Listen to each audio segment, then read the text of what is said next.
జాడలేని చెనుకు, నీరులేని చెరువులు, పదునులేని పొలాలు, బీడులైన భూములు, పనులు లేని రైతులు, వలసపోతున్న పల్లెలు. ఏ పల్లెను చూసినా కనిపిస్తున్న కలవరపెడుతున్న దృశ్యాలు అవే. వర్షాల కోసం ఎదురుచూపులే తప్ప వానచుక్క నేలరాడడం లేదు.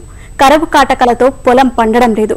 వర్షాభావంతో భూగర్భ జలాలే కాదు, నిరీక్షణ శోకాలతో రైతుల కన్నీళ్లు ఇంకిపోతున్నాయి. దుక్కులు దున్ని సాగుకు సిద్ధం చేసుకున్న వేరుశెనగ విత్తనాలు పురుగు పట్టిపోతుంటే కడప రైతాంగానికి దిక్కుతోచడం లేదు. ఎన్నాలి కష్టాలని బోరున విలపిస్తున్నారు. కోటి ఆశలతో ఖరీఫ్ సాగుకు సిద్ధమైన కడప జిల్లా రైతులకు ఈ ఏడాది నిరాశే మిగిలింది. వరుణుడి కరుణ లేక పొలాల్ని ఖాళీగా వదిలేయాల్సిన దుస్థితి దాపురించింది. ప్రధాన పంటలకు అదను దాటిపోతుంటే విధివంచిత రైతులకు పాలుపోవడం లేదు. సీజన్ ప్రారంభమై 2 నెలలు గడిచినా 20% పంటలు కూడా సాగు కాకపోవడం, వేసిన పంటలు పూర్తిగా ఎండిపోవడం రైతులకు కన్నీరు తెప్పిస్తోంది. కార్తెలు కరిగిపోయాక విత్తనమేస్తే పంట చేతికి రాదని లబోదిబోమంటున్నారు. వేసి తెచ్చుకున్నాము. భూములన్నీ దున్ని బిల్లు ఉన్నాయి, బొరలు రాలేదు. చాలా బిక్కట్టుగా ఉంది సార్ మా పరిస్థితి.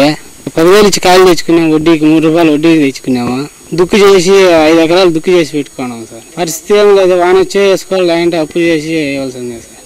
వర్షం కోసం ఎదురు చూసుకున్నాం సార్. 70% అందరూ చెనిక్కాయలు తెచ్చి పెట్టుకొని ఒక మూట వచ్చి 2,500 రూపాయలతో కొని విత్తనాలు రెడీ చేసి పెట్టుకొని ఉన్నాము. వర్షం పడితే రెడీగా వేయాలని ఉన్నాం. ఈ కార్తీ పోయిన తర్వాత మళ్ళీ వేసేదానికి కూడా ఆస్కారం ఉండదు. ఇప్పటికైనా అధికారులు స్పందించి మాకు ఏదైనా ఇన్సూరెన్స్ వచ్చేదానికి, ఇన్పుట్ సబ్సిడీ వచ్చేదానికి రైతులకు ఆదుకోవాలని విజ్ఞప్తి చేస్తా ఉన్నాం. కడప జిల్లాలో ఇప్పటి వరకు 12% విస్తీర్ణంలోనే వేరుశెనగ పంట వేశారు. వర్షం చుక్కలేక సాగు ముందుకు సాగే సూచనలు కనిపించడం లేదు. నిరుటి మాదిరిగానే కరువు ధాటికి పొలాలు ఎడారులుగా మారాయి. రోజుల తరబడి లైన్లలో నిలబడి తెచ్చిన వేరుశెనగ విత్తనాల్ని చేసేది లేక అమ్మేస్తున్నారు. వర్షాలపై ఆశ చావక నిల్వ చేస్తే పురుగు పాలవుతున్నాయి. ఇంకా ఊర్లోనే ఉంటే పూట గడవడం కష్టమని గుర్తించిన కొందరు రైతులు ఇల్లు విడిచి వలసపోతున్నారు. శనక్కాయలు తెచ్చి ఇంట్లో పెట్టుకున్నాము, ఒలిచి పెట్టుకున్నాము. భూములు దున్ని పెట్టి చేసుకున్నాము. వర్షం లాగా ఎదురు చూసుకున్నాం సార్. ఆ బోర్లు ఎండిపోయినాయి, వలస పోవాల్సి వస్తుంది. అదునేమో ఇంకా 4 రోజులు ఉంది సార్. 4 రోజులు దాటిపోతే అదును లేదు. 4 ఎకరాలు చేను తిన్నాము, శనక్కాయలు తెచ్చి పెట్టుకున్నాము. వర్షం లేక ఎదురు చూసుకున్నాము. వానకల్లా బోర్లు ఉంటే బోర్లు ఎండిపోయినాయి, తాగేదానికి నీళ్ళు లేవు.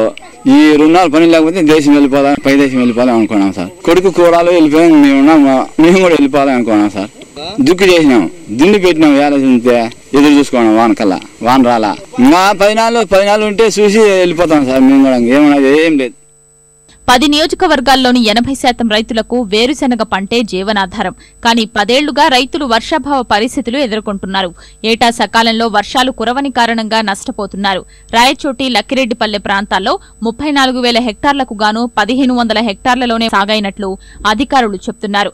రైతులు నిల్వ చేసిన వేరుశెనగ విత్తనాలు పాడైపోకుండా విత్తన శుద్ధి చెయ్యాలని సూచిస్తున్నారు. రాయచోటి మండలము గత 10 సంవత్సరాల నుంచి సరైన వర్షపాతం లేక, సరైన నీళ్లు చెరువులు నిండగానే, వంకల సాగు కానీ సరైన కరువు ప్రాంతంగా పూర్తిగా ఉన్నది. కానీ ఇన్పుట్ సబ్సిడీ కానీ ఇట్లాంటి ప్రభుత్వం తరపు నుంచి కానీ ఏదైనా సహాయం చేస్తే రైతులకు బాగుంటుంది. కనీసం కంది వేసుకునే అవకాశం కూడా లేకుండా పోతుంది వర్షపాతం లేక. ఇప్పుడు శనగ పొలం వేసినాము, ఇంకా కొద్ది విత్తనాలంతా భూములన్నీ బీడు ఉన్నాయి, శనగలు ఇంట్లో ఉన్నాయి.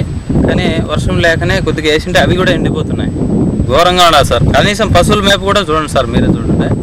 జూన్ 10వ తేదీ నుంచి ఉసురు గమనిస్తే ఈ రోజుకి కూడా ఒక వర్షం అయితే నమోదు కాలేదు. పడినా కూడా 4 సెంటీమీటర్లు, 5 సెంటీమీటర్లు, 7 సెంటీమీటర్లు అట్టా అప్పుడప్పుడు ఒక వర్షాలు పడింది. దాంతో ఎలాంటి ప్రయోజనం కూడా ఉండదు అనమాట రైతు విత్తనం వేయడానికి. విత్తన శుద్ధి పెట్టుకున్న రైతులకి ప్రాబ్లం అయితే లేదు, విత్తనానికి ఎలాంటి పురుగులు ఆశించలేదు అనమాట. కానీ కొంతమంది విత్తనం ఒలిచి సిద్ధం పెట్టడంలో కొంతమంది బర్మా పురుగు అక్కడక్కడ గమనిస్తున్నాము అని చెప్తున్నారు రైతులు. అలాంటి రైతులు కొద్దిగా విత్తనాన్ని పొలం ఆరబెట్టుకొని కొద్దిగా మళ్ళీ విత్తన శుద్ధి చేసి పెట్టుకుంటే ఉపయోగం ఉంటుంది. వర్షాలు కురవనిదే పొలం పండదు, పంట పండనిదే కూడు దొరకదు.